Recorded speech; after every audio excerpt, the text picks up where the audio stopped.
All right, so I'm gonna talk a little bit about some customized AI tools that we can use and lean into in order to do some adaptations and really lean into the proficiency-based model that is leading with functions. I'm hearing from Korean as well as Spanish as well as Portuguese in our session that you're really already focused on designing the syllabus around those functions.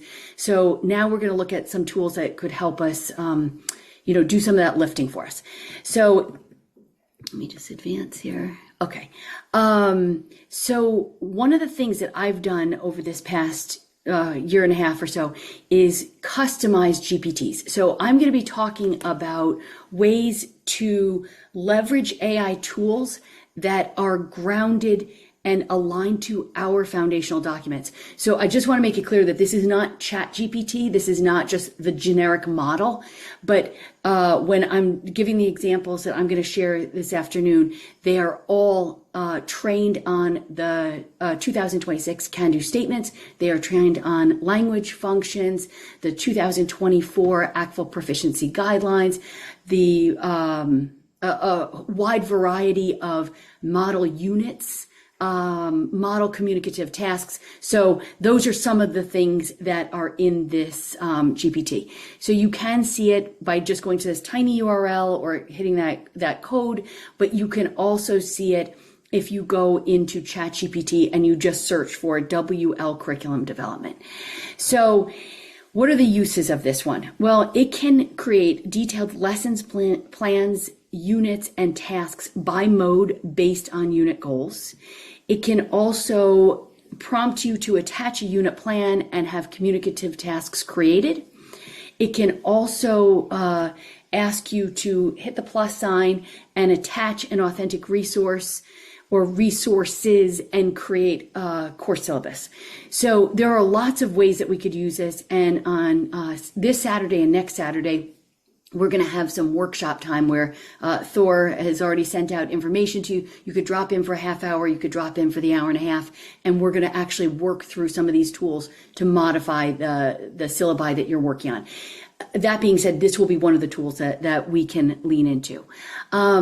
So when I take a unit like this, there was a home unit in a textbook that many of you may have seen or used. And I took that unit from the textbook and decided to make some modifications to make it better connected to the needs of our students, make it less transactional, as Thora was sharing, less more connected to authentic communicative tasks that the students would be interested in. So you can see here that there's a variety of unit goals. Blue just indicates beginning of unit, green, middle of unit, pink, end of unit. And you'll see that each one of those unit goals is starting with a language function. So you can see define, identify and describe, express opinions, compare and contrast.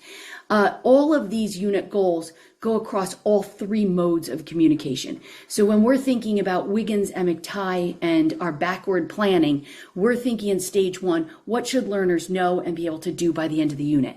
So what I've found with these variety of different AI tools is if you do some of that thinking and brainstorming and then feed that into a tool like the World Language Curriculum Development, you'll see that it will help you generate tasks and can-do statements that are grounded in those functions.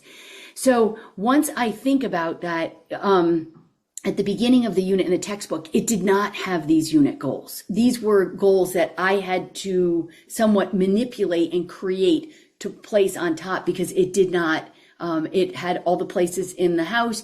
It had, of course, all of my prepositions because everyone wants to know where the bed is in relation to the window and where the bed is in relation to the toilet. So because the textbook tells us that we have to get every one of those prepositions in there, doesn't mean that I actually care about that in my unit design.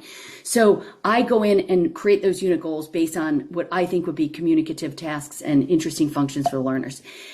Then the next part of backward planning is to stop and think, okay, well, if my function is to define what makes a house a home, what are the priority structures and what is the priority vocabulary for us that we think is critical in order to be able to do that function of defining what makes a house a home. So you can see in here that the first part that I'm starting with is a unit goal, my function.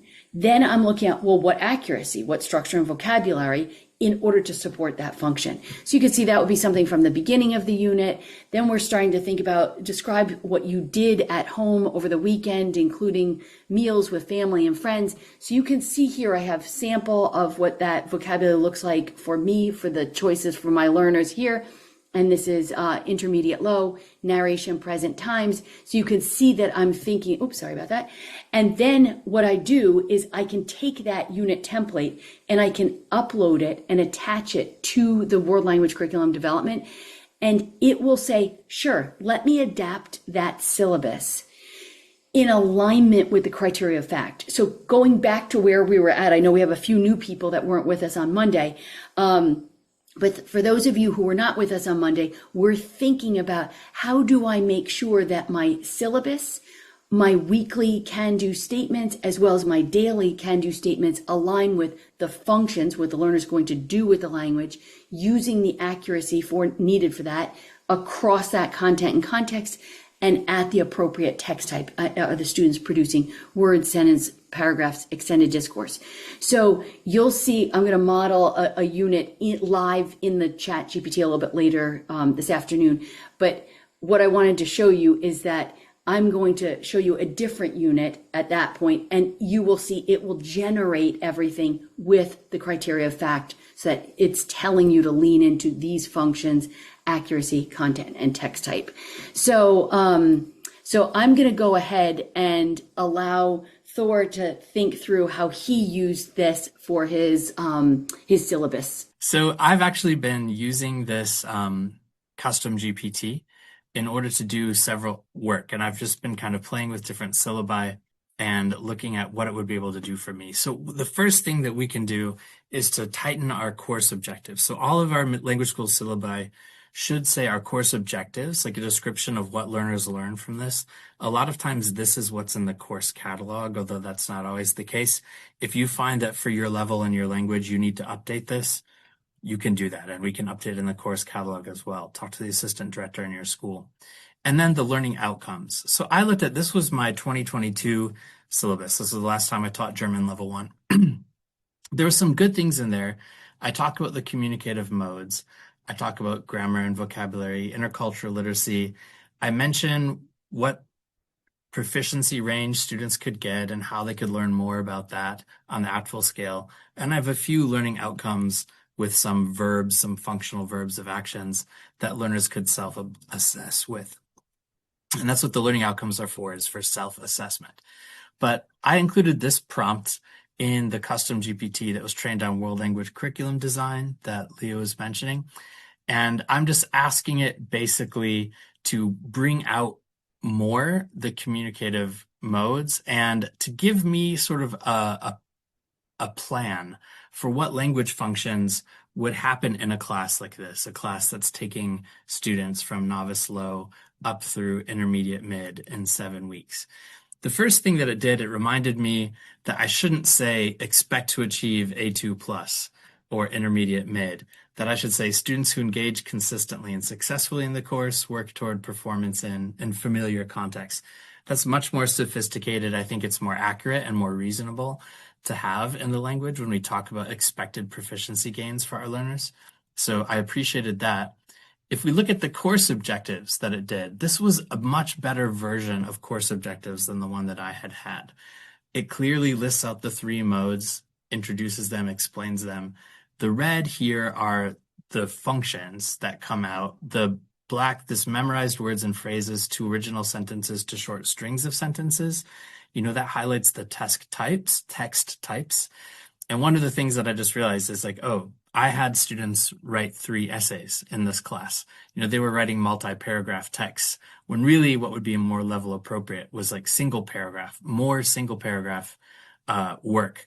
I'm kind of asking them to cheat, or I'm asking them to be in a frustrating situation if I'm asking them to produce text that they're not ready for. And then this content course, the intercultural communication, more fits with that. I did this. I'd never have taught Hebrew level 4, but I did the same with Hebrew level 4. Like, what would a course description look like for a Hebrew level 4 class? And it came up with something that's similar in structure, has more updated, more advanced functions that are highlighted here. But I thought this was really effective at updating our course objectives. And then the learning outcomes for German 1, Hebrew 4. Again, it gave me parallel structures in terms of the learning outcomes. So you can see that, German 1, Hebrew 4, they're doing the same things with language, but the descriptions, it's in a much more sophisticated way.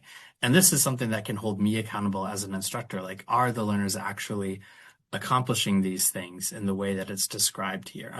Does this accurately describe their performance at the end of the summer? Thinking about the language functions, first I asked it to kind of chart a progression from novice low to intermediate mid across these 7 weeks. What's basically happening in these time frames? What's the overall view of functions, which I thought was really good. Again, writing an essay was probably a bad fit. I did that again for Hebrew 4, just what would it look like for those proficiency levels, as you again go back into the proficiency level chart that I linked on Monday to see what levels your class is expected to cover and how learners develop in their functions over that time. And then what was really helpful was I asked it to basically create a 7-week plan, functions by functions. I know what the textbook covers. I know some things, but I wanted to see a functional syllabus, what it would really look if we broke it down this way with the can-do statements. And I got a chart like this, which I thought was really great. In the weeks 1 through 7, I see what week we're in, what level of proficiency they're expected to have, and in the different modes, including intercultural communication, what kinds of things should they be doing in that week in order to be moving ahead at the pace that we expect them to be moving ahead in. And even this was really revelatory as I looked back at my actual syllabus and realized oh, the learners weren't actually doing these things. This would have been really helpful for me to structure my day-to-day instructional design to match these outcomes for a given week.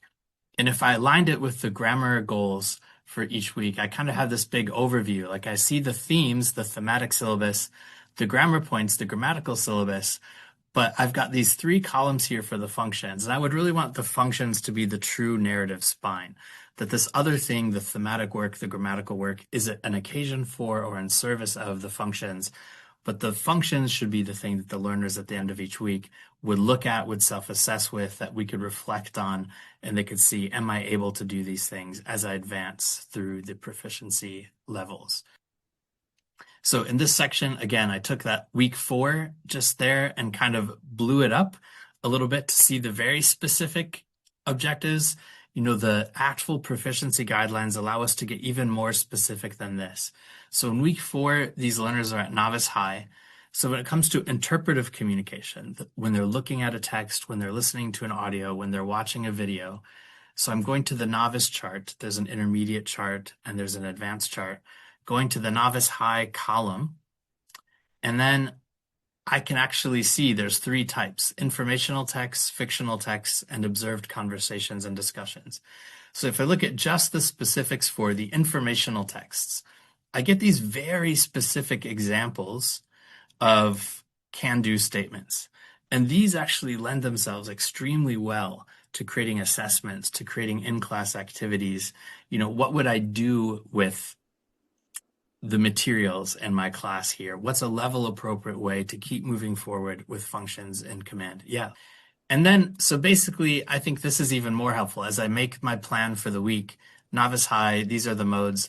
Those specific examples for both written and for spoken language really even illustrate in more detail the kinds of things that we could be doing, we could be practicing, or that the learners themselves could be doing and practicing.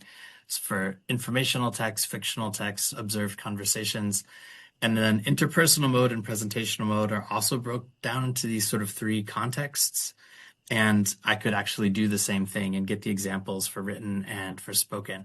So having all of these specific can-do statements is a really interesting way to hold me accountable for what's happening in my class during that week, during week 4, while my learners are at the novice high level. What kinds of practices could I be building my curriculum around, or could I be assigning as homework for them to do. And with the Spanish Saborio Amor curriculum that many of you guys in this room have done, I kind of did that same thing, took Unit 1 and just pulled out of this functions that could be highlighted or that learners could do. So interpretive functions for this level and for this content, interpersonal functions, presentational functions, and then you could even give it in the simplified way to students, just 3 interpretive ICANNs, 3 interpersonal ICANNs, 3 presentational ICANNs that are aligned with this first week of their own curriculum. And I think it was amazing how well this customized GPT was able to do this and able to pull that work out of this incredible curriculum. So maybe we can go into the next breakout. Is that okay? Okay, so one of the ways that we can be able to use the WL curriculum development GPT is to create learning plans for each day. So this is where we're identifying structures and priority vocabulary that align with our functions. So if I take a different unit, the first one I did was a house and home. This is fashion in our world. And what I wanted to show you is I did screenshots, and then I'm going to show you live. I'll go right to the website and show you this. But I could take a draft of a unit where I asked the GPT to create a learning plan with can-do statements for intermediate low students in French. The students will complete this unit in 1 week as they are learning in an immersive summer program of study. The focus on functions and explicit tasks to develop unit goals across all 3 modes should be clear to the faculty. Please include links to websites to deepen their understanding of the impact of fashion on the environment with authentic articles that explore practices in target language communities, revealing their cultural perspectives about fast fashion. Focus on the structures and the priority vocabulary chosen to support the functions. So I just want to show you that there's a little red square there, and that is showing that I have indeed attached just an overview of that unit plan.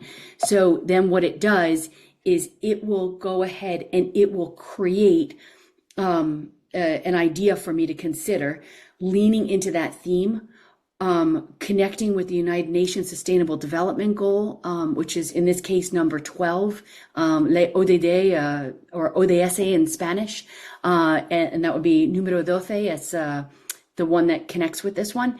And then you can see that the essential question has been given to me in French, and then you can see that it's really going into a variety of these language functions.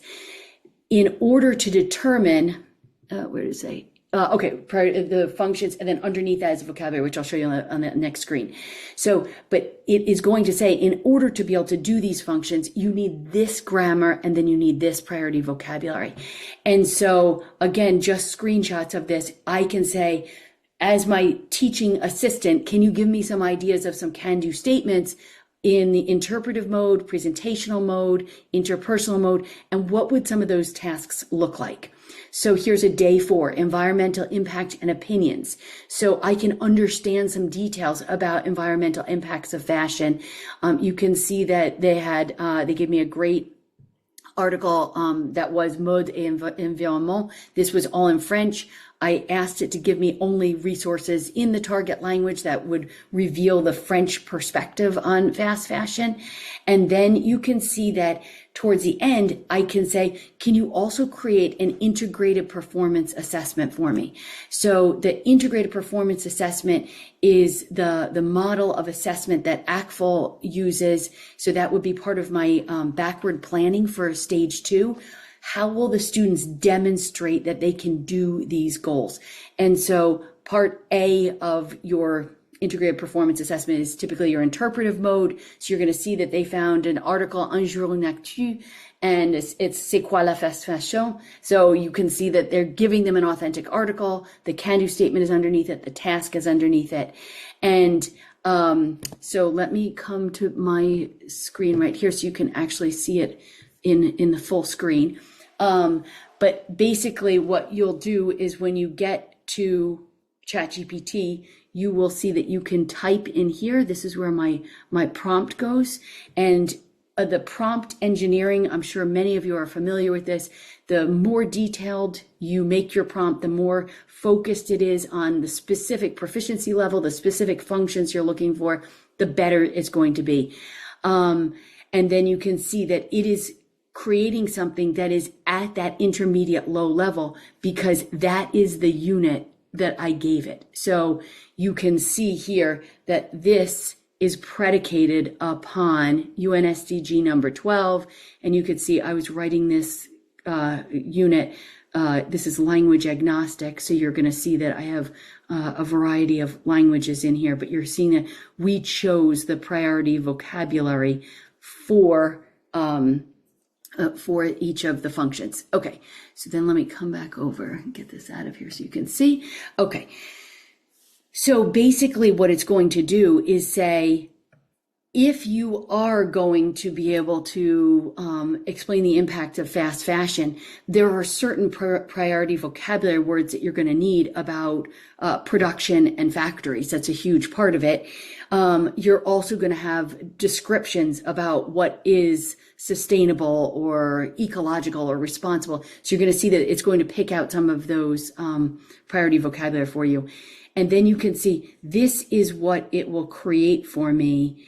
And again, I'm not saying that this is going to become my week-long plan, but at least I'm not starting from scratch. And at least I have some authentic resources in French that I can start leaning into. So you can see that this gives me, I think, 7 days. I think that's what I told it.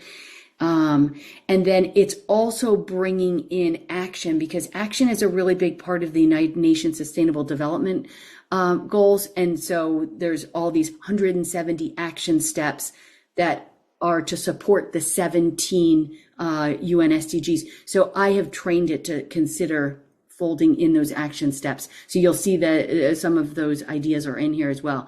But then it says, if you want, I can turn this completed unit plan into an IPA, into a graphic organizer. So I say, hey, go ahead, create an IPA based on this plan and include the interpretive resources mentioned above. So you're going to see here is stage 2 of backward planning. Here's what they're saying to do to assess their ability to do the goals in the interpretive mode. Keep going. This is all interpretive. Then they're going to say, well, how about a conversation? Have a recorded conversation with another student to be able to ask and answer questions about clothing and shopping habits, make suggestions about how to be a responsible consumer, compare my practices in my culture versus in Francophone cultures around the world. That would be my interpersonal. And then you can see here, they have one, create a TikTok. Okay. Some of your learners might be excited about that. Some of your older learners might be less, but create a TikTok where you can describe your clothing and your impact on the environment. And then you've got your on-demand writing here. And part D is not part of the IPA, but it is action that goes along with the UN SDGs. So I wanted to show you that it keeps going and it can create, I can ask it to go ahead and do daily lesson plans. I can ask it to create tasks for the beginning of the unit, the middle of the unit, the end of the unit.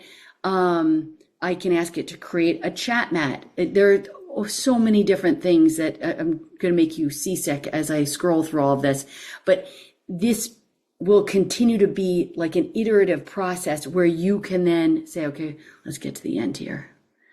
Well, golly gee. Okay. So it kept going, as you can see. It gets a little bit prolific here. But if I go here, I can say, create communicative tasks across all 3 modes for the middle of unit goals only. So it already knows. So in the time that I took to write that, it will instantly start generating this. But what it knows is all of the proficiency descriptions of each of those sublevels, because it's been trained on that. It's already been trained on the can-do statements of functions. So you can see that it will go ahead and start creating things that are accurate for that level from the get-go. It will know to put in, let's see, middle of unit.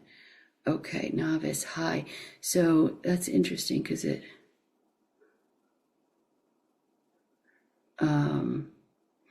Oh, I see here. So I put in another unit about happiness, and it, because I'm doing this quickly, it reverted back to the unit on happiness. But you can see that it's going to create a communicative task for all three modes just on those middle of unit goals. But I was like, why are we switching to happiness? Because I upload that as one of my samples as well. So I wanted you to get a sense of what you can do in this chat GPT. So if you go to regular chat GPT, this is what your regular chat will look like. You'd have to go into Explore GPTs, and that's where you can type in WL. You see it pops up. So I'm just trying to go to it this way so you can see it. WL curriculum. As soon as you pop that in, you're going to be able to click right here, and you'll see that it will pop up, and then you can go right into the plus sign where you say start a chat.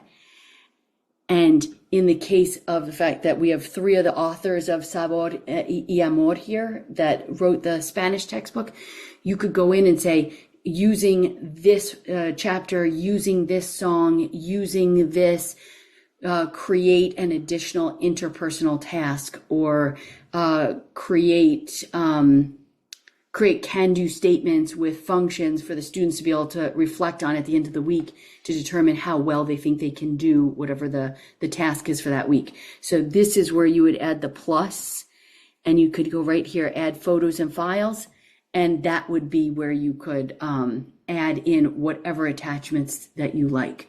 One of the things that we will do this weekend and next weekend is take some of the syllabi that you bring with you and start playing with some of these tools. This is one tool that we can use. I have other tools for giving feedback and building proficiency in presentational writing. So you're going to see that what Thor put into the chat earlier was the link to, this is another one to build proficiency, level up presentational writing. This one also leans into fact, and you will see that that there are other tools that you're going to be able to use, but we'll be able to talk about those a little bit more this weekend when if you're able to join us for a portion of the time to be able to bring your syllabus and start re-envisioning it. So I'd love to be able to open up for any questions here, because I know that I was moving quickly to share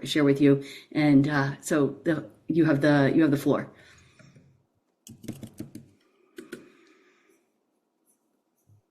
I'm really interested in the question in the chat that Gabby put in. Could you take a look at that? The one about TBLT or about vocabulary? Vocabulary lists. Yeah, Leah, how is it at suggesting vocabulary? One thing that you could always do is upload level appropriate vocabulary lists. So, like, I don't know if they exist in every language. In German, we have A1, A2, B1, B2 vocabulary lists that you could upload, and then it would integrate what it already knew about this and take that new knowledge about vocabulary and suggest from there. But I don't know what you think. You can say, I have only my unit goals, and I have not gotten as far as choosing the priority structures or the vocabulary. Can you help me choose priority vocabulary? So I have done it that way as well. Sometimes I like to do some of that brainstorming and working on a concept map and writing all over the chart paper. I start that way, and then I start my list. I'm like, oh yeah, how did I forget? Like when you're defining, fast fashion, how did I forget to think about factories and workers? I just forgot to think about that. So it will add additional ones in there, because if you're describing what the problem is or environmental impact, I didn't think about the amount of washing of clothes, but all the French articles are about you need to wash your clothes less frequently and washing jeans less frequently. I didn't know that until I started teaching this in French. And it was the list that was generated based on the resources in French that they pulled that priority vocab from it. So that's a really good question. So it's a bit of a chicken or the egg, like which comes first. But I do like to think of it as a conversation partner. So sometimes I'm adding a little bit more, and sometimes the GPT is adding a little bit more. That's a great question. Yeah, I think we still need access to those lists of vocabulary for Spanish at different levels, right? That would be something good to add to the GPT, to our own GPT. But yeah, see that tension between that. We know that the best way of teaching vocabulary is through input, but you're not going to have all the vocabulary in the input, right? So yeah. Right, absolutely. Yeah. And what it's trained to do, it's built upon the gradual release of responsibility. That's another thing I train the GPT on. So we're going to keep bringing new vocabulary in to support the unit goals, but I'm not giving them the list of 72 words about fast fashion when they start the unit. So, which was part of the conversation that I got to listen to you talk about. Casco had great ideas about paired and collocation. And so, yeah.